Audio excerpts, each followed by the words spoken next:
Welcome to our tutorial on how to disable the quality filter for notifications on Twitter using your PC. Let's walk through the simple steps to ensure you have full control over the quality of your notification settings. Begin by navigating to your notifications timeline on Twitter, where you can access all your notifications in one convenient place. Once you're in the notifications section, let's move on to the next step.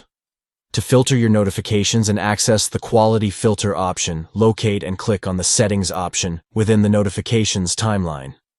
This will allow you to fine-tune your notification preferences to ensure you receive the notifications you want. Within the settings menu, you'll find the quality filter option.